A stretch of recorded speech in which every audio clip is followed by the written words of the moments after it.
ഇത് സാധാരണ സെക്രട്ടറിയാണ് ഒപ്പിട്ട് കൊടുക്കല്. സാറില്ല, ഞാന് വേണ്ടത് ചെയ്തോളാം കാ. എന്നാ പിന്നെ ഞാൻ പോട്ടെ. നിങ്ങള് രണ്ടാളും സമയത്തിനാണ്ട് എത്തുമല്ലേ? പോട്ടെ. അസ്സലാമു അലൈക്കും. വലൈക്കും അസ്സലാം വറഹ്മത്തുള്ളാഹി.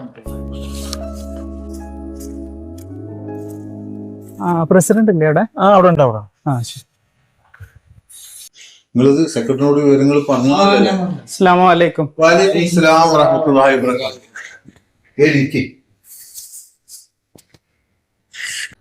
ഷഫീഖെ, ഇജ്ജ് ഇന്നലെ രാത്രി 10-12 മണിക്ക് ഇവിടെ അന്വേഷിച്ചു വന്നിന്ന് പറഞ്ഞ് എന്തായിരുന്നു? ഞാൻ ഇന്നലെ പുറത്ത് ഒരു പരിപാടിക്ക് പോയിട്ട് കുറച്ച് വൈകിയാ വന്നത്. അത് പിന്നെ പെരി കിടന്നിട്ട് ഒരു സമാധാനം കിട്ടാഞ്ഞിട്ട് നിങ്ങളെ കണ്ടുകാണ്ട് ഒരു കാര്യം പറയാച്ചിട്ട് വന്നതായിരുന്നു. എന്തിയാടാ? ഇമ്മാക്കൊരു പെര കെട്ടിക്കാണ്ട് ഓദിക്കാൻ പറ്റുമോന്ന്, അതിനുള്ള ഏർപ്പാട് ചെയ്യാൻ പറ്റുമോന്ന് അറിയാൻ വേണ്ടിയിട്ടാണ് ഞാൻ വന്നത്. ഓദിച്ചാൻ ഉമ്മാന്റെ ഉസിയത്ത് ഉണ്ടായിരുന്നോ? അപ്പൊ നിങ്ങള് ശ്രദ്ധിച്ചിട്ടില്ലേ? ഇപ്പൊ 3 കഴിഞ്ഞില്ലേ? 3 കഴിഞ്ഞപ്പോ ഒസിയത്തൊന്നും പറഞ്ഞിട്ടല്ല.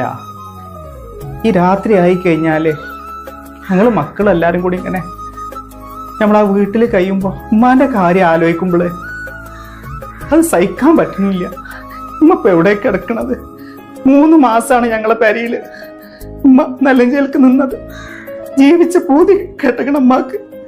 അത് ആലോചിക്കുമ്പോ സാരല്ലടാ, ഇത് സങ്കടപ്പെടല്ല. ആയുസൊക്കെ പഠിച്ചോൻ കണക്കാക്കണല്ലേ.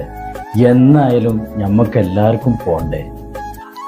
എന്നായാലും നമുക്കൊക്കെ പോണം, അതൊക്കെ ശരിയെന്നെ. പക്ഷെ അത് ഇത്ര പെട്ടെന്നാന്ന് ഒരിക്കലും വിചാരിച്ചില്ല. ഉമ്മാക്ക് കത്തപ്പര കെട്ടാനുള്ള ആ കാര്യങ്ങളൊക്കെ നിങ്ങളൊന്ന് ചെയ്തായിരുന്നു. ആയിക്കോട്ടെ, ഇൻഷാ അല്ലാഹ്. അതൊക്കെ നമ്മൾ ചെയ്യേണ്ടത് തന്നെയല്ലേ. പിന്നെ ചെറിയ ചെലവുകളൊക്കെ ഉണ്ടാവും കേട്ടോ. ആയിക്കോട്ടെ, എത്ര പൈസ ആയാലും വേണ്ടിയില്ല. ഉമ്മി പാപ്പയൊക്കെ ഉണ്ടായിട്ടല്ലേ നമുക്ക് ഇതൊക്കെ ഉണ്ടായത്. ആയിക്കോട്ടെ, അതിനുള്ള ഏർപ്പാടൊക്കെ ചെയ്യാം. ഇജ്ജ് നാളെ സുബൈക്ക് പള്ളിയിൽ കണ്ടെത്തിക്കാം ഇൻഷാ അല്ലാഹ്. ആയിക്കോട്ടെ. പിന്നെ ഞാൻ 1 മാസം ഞാൻ ഇവിടെ ഉണ്ടാവും, നാട്ടിലുണ്ടാവും. അതുവരെ ഒരു നേരം ഞാൻ ഓതിക്കോളാം. അവിടുന്ന് അങ്ങോട്ട് എന്നെ കൊണ്ട് കഴിയണ എത്ര കാലം അത്രയും കാലം ഇത് ഓതണം. അതിനൊരു മുടക്കം വരാതെ നിങ്ങളെ ഭാഗത്തുനിന്ന്. നാളെ നമ്മൾ ഏതായാലും തുടങ്ങുക. ബാക്കി കാര്യങ്ങൾ ഞങ്ങൾ കൂടി ആലോചിച്ചിട്ട് എന്നെ അറിയിക്കാം. അതുപോലെ എന്നാ ആയിക്കോട്ടെ, എന്നാ അങ്ങനെ ചെയ്യാം. ആയിക്കോട്ടെ, എന്നാ ഇൻഷാ അല്ലാഹ്. അസ്സലാമു അലൈക്കും. ഞാൻ വലൈക്കും അസ്സലാം വറഹ്മത്തുള്ളാഹി.